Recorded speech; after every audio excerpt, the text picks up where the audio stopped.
Okay, good morning. Science on Social Students, Grade 10. Kita akan membahas materi bahasa Inggris peminatan lagi, yaitu reinforcement atau penguatan kembali materi sebelumnya, yaitu tentang relative pronoun. Kali ini kita akan membahas tentang defining and non-defining relative clauses. Apa itu defining and non-defining relative clauses? Apa itu? Nah, defining kalau dalam artinya, kalau kamu pernah mendengar kata definisi atau definitions, defining itu kata dasarnya define dan defining. Defining itu artinya menerangkan, and non-defining berarti negatifnya tidak diterangkan. Oke, defining menerangkan, non-defining tidak menerangkan. Relative clause. Relative clause itu masih ingat apa saja kemarin? Yaitu ada kata ganti who, kata ganti whom, kata ganti whose, which, that, kemudian kata ganti where, when, dan lain-lain. Oke, langsung saja tidak lama-lama. Nah, bagaimana untuk kita ulangi lagi supaya memperkuat materi sebelumnya? Bagaimana untuk membentuk sebuah kalimat relative clauses atau kalimat menggunakan who, whom, whose atau relative clause. Jadi saya akan memberikan sebuah imajinasi. Imagine a girl is talking to Tom. Imajinasikan bahwa ada seorang wanita sedang berbicara kepada Tom. Kemudian kamu dan teman kamu, you want to know who she is and ask friend whether he knows her. Kamu pengen tahu siapa dia dan bertanya kepada teman kamu tentang dia, apakah teman kamu itu tahu dia atau enggak gitu. You could say begini.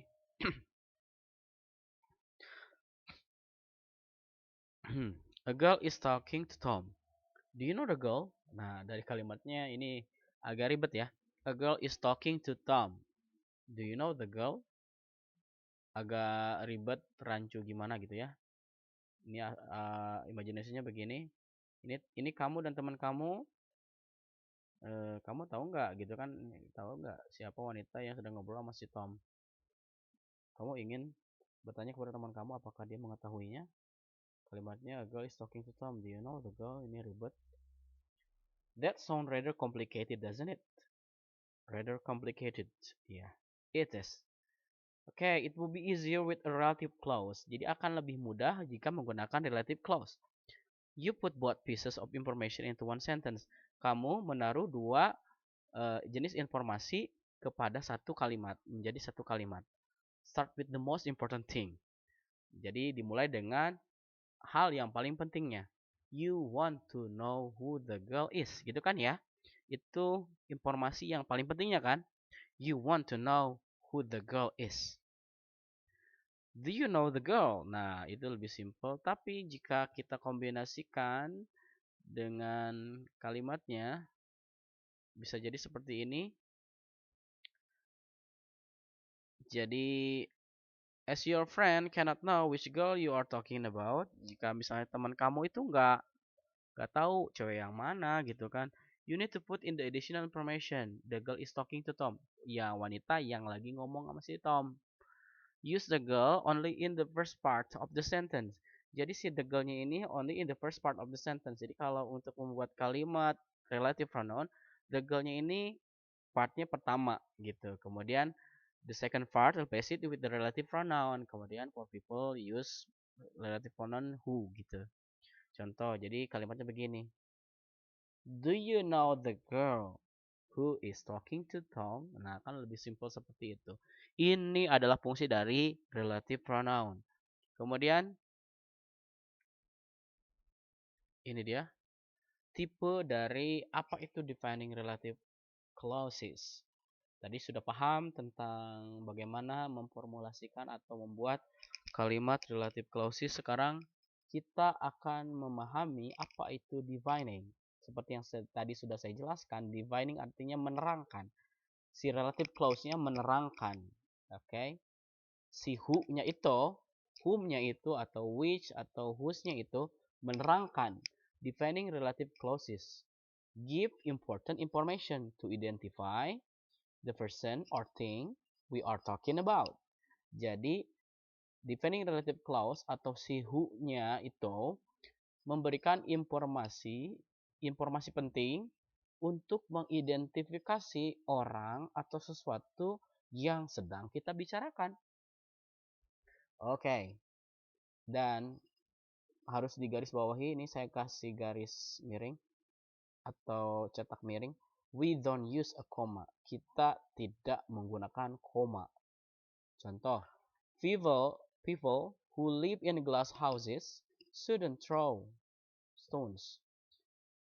Jadi contohnya begini, who live in a glass houses, ini dia menerangkan informasi penting. Who live in glass houses ini artinya dia, si who-nya ini menerangkan informasi penting. Jadi tidak ada istilah kalimat people yang mana gitu kan.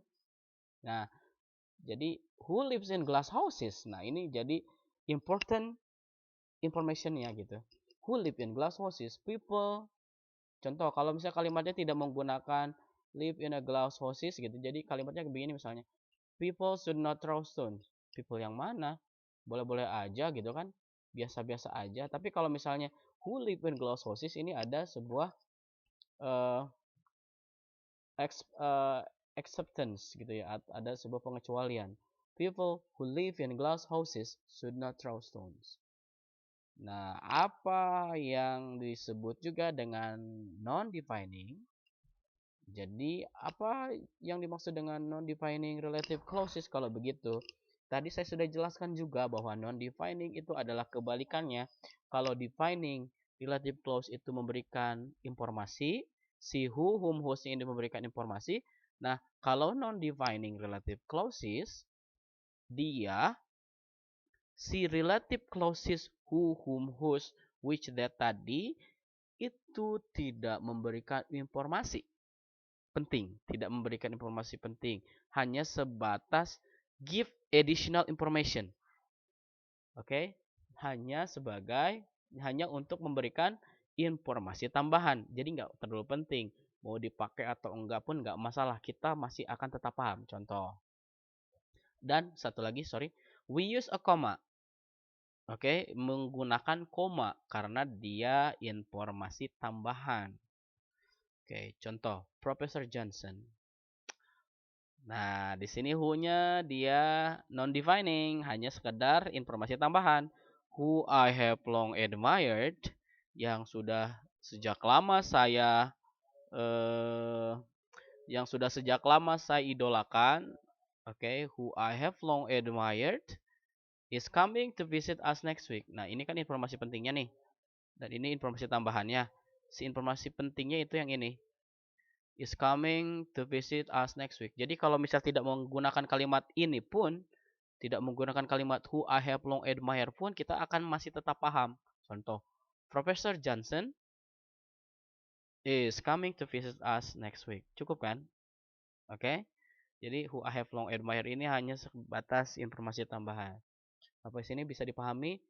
Pasti bisa dong. Oke. Defining clauses. Oke, defining clauses, the relative pronoun can be omitted. Nah, jika defining clauses tadi, jika si who, whom, whose, which dan that itu tadi sebagai defining clausesnya atau sebagai who, whom, whose yang menerangkannya, itu bisa dihilangkan, can be omitted when it is the object of the clause. Jika dia sebagai objek. Contoh, the mouse that the elephant loved was very beautiful. Atau kalimatnya bisa jadi seperti ini. Si that-nya jadi hilang. Si relative pronoun who, whom, whose, that itu bisa hilang. Jadi langsung aja that-nya dihilangkan. The mouse the elephant loved was very beautiful. Gitu ya. Jadi atau misalnya ini that-nya menggunakan which, misalnya the mouse which the elephant loved was very beautiful. Jadi bisa dihilangkan the mouse the elephant loved was very beautiful. Jadi si that, which, atau kalau objeknya berupa Whom itu bisa dihilangkan juga jika dia sebagai objek. Oke, objek. Jadi masih ingat ya, kalau dia objek, when it is the object of the clause, jika dia sebagai objeknya pun itu bisa dihilangkan.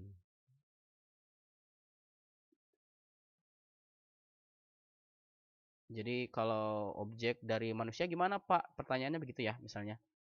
Misalnya ini kita kalimatnya the girl whom I wait for, misalnya the girl whom I wait for was very beautiful. Nah, bisa dihilangkan. The girl I wait for was very beautiful.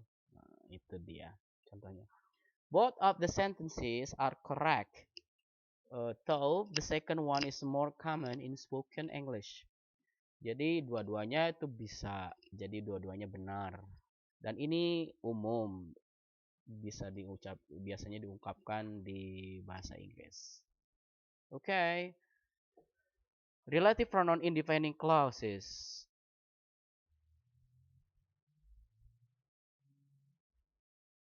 Nah, relative pronouns and adverb in defining ini biasanya begini nih. Non-defining clause and extra information separated by comma in writing and intonation in speaking.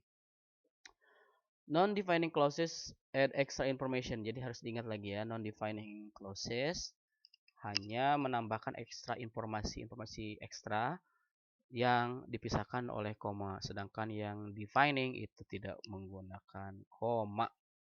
Contoh begini, Tom's mother, who is 78. Nah, who ini adalah sebuah informasi tambahan. Si who di sini berarti lebih ke non-defining.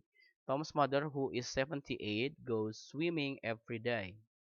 Thank you, itu saja yang bisa saya sampaikan. Terima kasih. Bye.